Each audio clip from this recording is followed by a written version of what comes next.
നമസ്കാരം. കോട്ടയത്തെ നാഗമ്പടത്ത് മത്സ്യഫെഡിന്റെ മുൻകൈയിൽ നടപ്പിലാക്കാൻ ശ്രമിച്ച വിവാദപരമായ സീ ഫുഡ് റെസ്റ്റോറന്റ് പദ്ധതിയെ ചുറ്റിപ്പറ്റി പുതിയ സാമ്പത്തിക അഴിമതി ആരോപണങ്ങളൊക്കെ സംസ്ഥാന രാഷ്ട്രീയത്തിൽ വലിയ കൊടുങ്കാറ്റഴിച്ച് വിട്ടിരിക്കുകയാണ്. മുൻ ഫിഷറീസ് മന്ത്രി സജി ചെറിയാനുമായി അടുത്ത ബന്ധമുള്ള ഉന്നത ഉദ്യോഗസ്ഥരുടെ താൽപര്യപ്രകാരമാണ് മാനദണ്ഡങ്ങൾ കാറ്റിൽ പറത്തിക്കൊണ്ട് ഇത്തരമൊരു സംരംഭത്തിന് കോപ്പുകൂട്ടിയതെന്നാണ് പ്രാഥമിക കണ്ടെത്തൽ.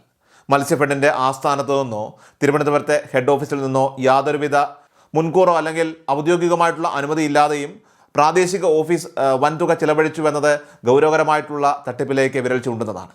പൊതുഖജനാവിലെ ലക്ഷക്കണക്കിന് രൂപ യാതൊരുവിധ സുതാര്യതയുമില്ലാതെ സ്വന്തക്കാർക്ക് വിതരണം ചെയ്യാനും വ്യാജ പദ്ധതികളുടെ പേരിൽ ദുരുപയോഗം ചെയ്യാനും ഉദ്യോഗസ്ഥ ഭരണവർഗ കൂട്ടുകെട്ട് വഴിയൊരുക്കിയെന്ന ആരോപണമാണ് ഇപ്പോൾ ശക്തമായിട്ട് ഉയരുന്നത്.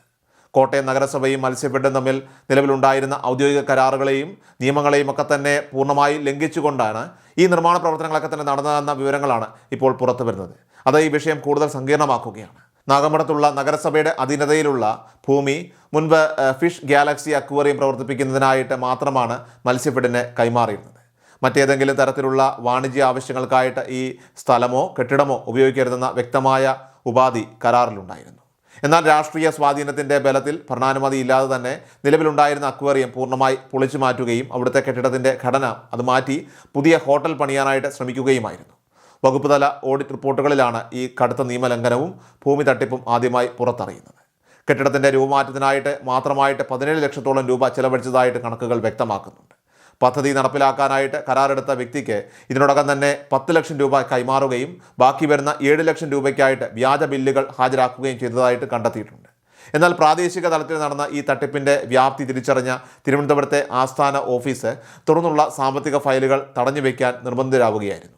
അതിനിടയിൽ നഗരസഭയിൽ നിന്ന് താൽക്കാലിക അനുമതി കൈപ്പറ്റിയെന്ന രീതിയിൽ വ്യാജരേഖകളും വിശദീകരണ കുറിപ്പുകളും ഒക്കെ തന്നെ ഉണ്ടാക്കി പദ്ധതിയുമായി മുന്നോട്ട് പോകാൻ സംഘടിതമായിട്ടുള്ള ശ്രമങ്ങൾ നടന്നു. അനുമതിയില്ലാത്ത പണി നിർത്തിവെപ്പിച്ചതോടുകൂടി ജനങ്ങളുടെ പണം ഉപയോഗിച്ച് നിർമ്മിച്ച പദ്ധതി പൂർണ്ണമായും മുടങ്ങുകയും തുക പാഴാവുകയും ചെയ്തു. 2018 മഹാപ്രളയത്തെ തുടർന്നുണ്ടായ രൂക്ഷമായ നാശനഷ്ടങ്ങളെ തുടർന്നാണ് നാഗമ്പടത്തെ അക്വേറിയത്തിൻ്റെ പ്രവർത്തനം നിർത്തിവെക്കേണ്ടി വന്നത്. എന്നാൽ അതിനുശേഷം ആ ഭൂമിയിൽ സീ ഫുഡ് റെസ്റ്റോറൻറ്റ് ആരംഭിക്കുന്നതിനായിട്ട് പലതവണ നഗരസഭയിൽ അപേക്ഷകൾ നൽകിയെങ്കിലും കൃത്യമായ നടപടിക്രമങ്ങൾ പൂർത്തിയാക്കാൻ അധികൃതർക്ക് ആയില്ല. ഒടുവിൽ നിലവിലുണ്ടായിരുന്ന അക്വേറിയം നഷ്ടപ്പെടുകയും പകരം പ്രഖ്യാപിച്ച ഹോട്ടൽ യാഥാർത്ഥ്യമാകാതിരിക്കുകയും ചെയ്ത അവസ്ഥയിലായി കാര്യങ്ങളൊക്കെ തന്നെ. സംസ്ഥാനത്തുടനീളം ഇല്ലാത്ത പദ്ധതികളുടെയും വ്യാജ വാഗ്ദാനങ്ങളുടെയും മറവിൽ ഉന്നതർ പൊതുപണം കൈക്കലാക്കുന്നതിൻ്റെ മറ്റൊരു തെളിവായിട്ട് ഈ സംഭവം ഇവിടെ ഉയർത്തി കാണിക്കപ്പെടുകയാണ്. കൃത്യമായ പരിശോധനകളില്ലാതെ ഉദ്യോഗസ്ഥർക്ക് ഇത്തരം ക്രമക്കേടുകൾ നടത്താനായിട്ട് അവസരമൊരുങ്ങുന്നത് ഭരണ സംവിധാനത്തിൻ്റെ വലിയ വീഴ്ചയാണെന്ന വിമർശനവും വ്യാപകമാണ്. മുൻ മുഖ്യമന്ത്രിയും പ്രതിപക്ഷ നേതാവുമായിട്ടുള്ള പിണറായി വിജയൻ്റെ മകൾക്കെതിരെ ഉയർന്ന മുൻകാല സാമ്പത്തിക ആരോപണങ്ങളെയും സേവനം നൽകാതെ പണം കൈപ്പറ്റിയെന്ന ആക്ഷേപങ്ങളെയും ഇപ്പോഴത്തെ ഭരണപക്ഷം ഈ ഘട്ടത്തിൽ വീണ്ടും അതിനെ മുന്നിൽ നിർത്തുന്നുണ്ട്. പ്രധാനമായിട്ടും CMRL കമ്പനിയുമായി ബന്ധപ്പെട്ട സാമ്പത്തിക ഇടപാടുകളും ED ഉൾപ്പെടെയുള്ള കേന്ദ്ര അന്വേഷണ ഏജൻസികളുടെ അന്വേഷണ നിലയിൽ നിൽക്കുന്ന സംഭവങ്ങളുമൊക്കെ തന്നെ ചൂണ്ടിക്കാട്ടിയാണ് ഇപ്പോൾ ഭരണപക്ഷം പ്രതിപക്ഷത്തിനെതിരെ രാഷ്ട്രീയ ആക്രമണം കടുപ്പിക്കുന്നത്.